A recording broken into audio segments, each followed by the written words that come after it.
Potato, bacon, jalapeno soup. Cheddar crisp. It's damn delicious. Welcome to spicy goodness. Russet potato is a potato I'm choosing today. Nice starch content to it, so when we blend it all together, it's gonna give us a really creamy potato soup. 8 total ingredients here. We have the chicken stock, fresh rosemary, garlic, shallot, 6 jalapenos, 5 pounds of potatoes, a couple tablespoons apple cider vinegar, a couple cups of heavy cream. Boom. The last ingredient I want to talk about is this bacon. We're gonna keep it in the refrigerator for now. You could either partially freeze it or keep it really, really cold until you're ready to cut it, right? So we're gonna start off with putting up all the veg first. If you peel potatoes on a piece of parchment like this, it makes it easy to clean up. And also, I buy it unbleached, so this is gonna go right in the compost after this. All these darker spots I'm gonna just cut off later.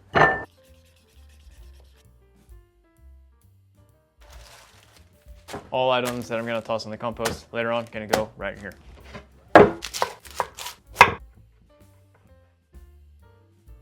Garlic.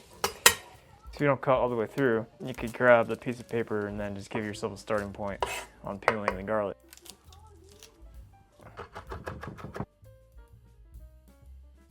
Jalapenos, stem them. Lay the jalapeno flat like I'm doing. Cut each section out. Pressing down as you cut down on the jalapeno, keeping it flat, contact on the cutting board at all times. Cut the same way as the shallots, just a thin julienne. Smells so good. Smells good, it's gonna taste good. Nice and fresh. Jalapenos have really good flavor to them. Grassy notes. One thing I'm gonna do to this rosemary is just peel it right off the stems. Stems you don't want to throw away because you could use them to flavor stocks and soups. Stems are good, don't throw those away. Rosemary is so good, man. It's one of my favorites. Thyme, rosemary, sage, all my favorite. Doesn't matter if you use rosemary or oregano, whatever it is that you like, just use fresh herb. Potatoes, really good match with rosemary too, bacon. It's gonna be a blended soup anyway, so I'm not gonna worry about chopping it. So bruise this, cut them out, half.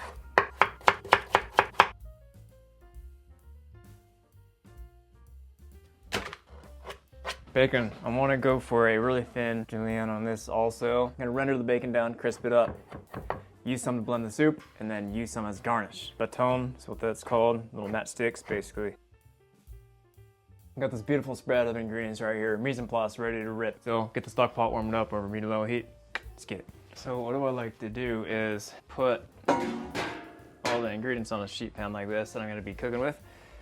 Everything's cut up, ready to go. Right? Makes your life so much easier. You want to have everything within arm's reach when you're cooking. Just makes it really easy to execute and cook without having to stop and chop and risk burning crap. I'm going to start with the bacon. We're going to go with the shallots and then the garlic and then just the jalapenos and then just keep cooking. No oil in the pan. Bacon. I always season it pretty heavy with black pepper. Wooden spoon.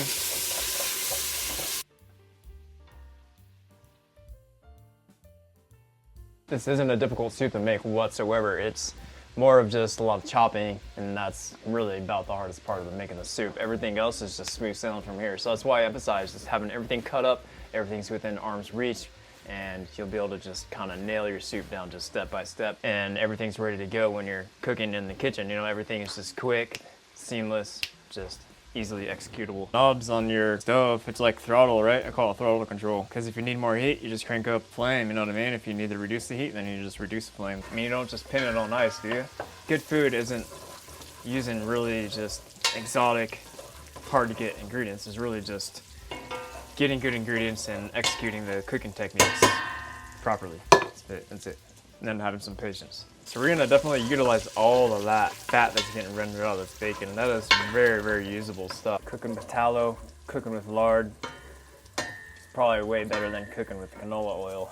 You know what I mean? Canola oils, vegetable oils are all just super processed stuff, and you don't want to necessarily cook with them. I find it to be healthier in moderation to cook with lard. You know, cook with tallow, cook with butter, good olive oil, good avocado oil. Nice and crispy. There's a lot of fat that rendered out, so definitely want to save this for cooking purposes later. And cool it off and then strain it. Remove all of it, like 2 tablespoons of that. Shallot's gonna go in. Shallots are gonna get a little pinch of salt. Salt's gonna pull flavor out. Set the shallots down for about a minute and a half or so until they turn translucent. This is gonna have bacon in it. You don't want to over salt, but you want to salt in stages, a little bit at a time. Now we're getting to the translucent stage, so garlic's gonna go in. Cook the rawness off the garlic.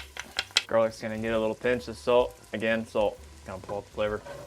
Sweat down the garlic until it becomes fragrant. Generally takes about a minute. You can smell the garlic when it's ready. I mean, we're not trying to get color on the garlic. Just want to get the rawness off of it.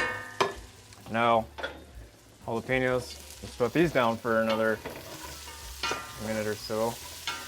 So deglaze the pan with apple cider vinegar, 2 tablespoons. And then use your spoon to scrape up all of that good stuff. There's 3 things that I typically use to season food: salt, pepper, vinegar. You don't want to ever use too much of either one of those ingredients. If you taste the vinegar, you use too much. It's really just there to season, to build the flavor profile, to make it full-bodied, right? Make sense? Rosemary. Just gonna go in, drop the spuds in, drain the water out.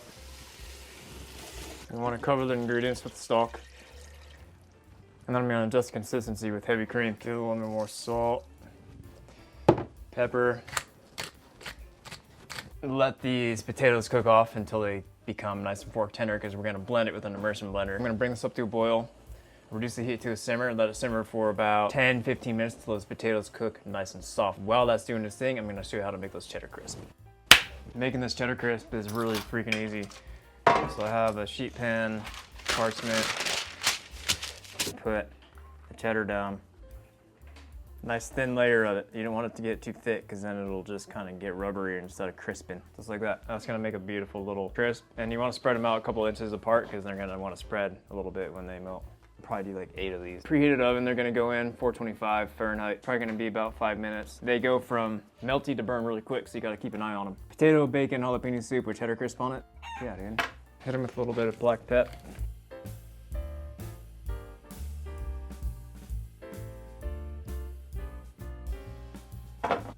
Nice and crispy. So just let them cool off. Take about 5 minutes in the oven. Like I said, you want to just keep a close eye on them, because they go from melted to brown to burnt really fast.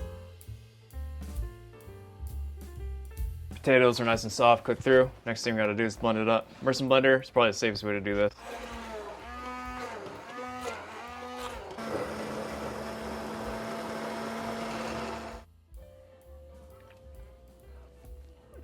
That is so good.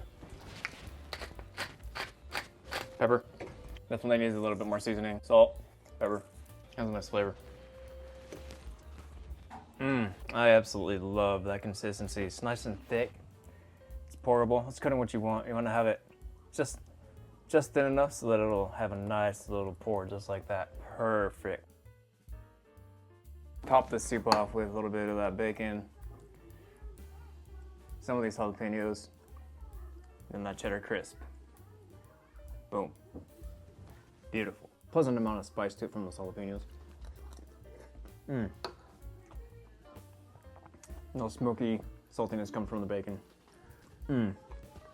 Definitely a potato soup that you want to make. It's perfect. Happy cooking, man.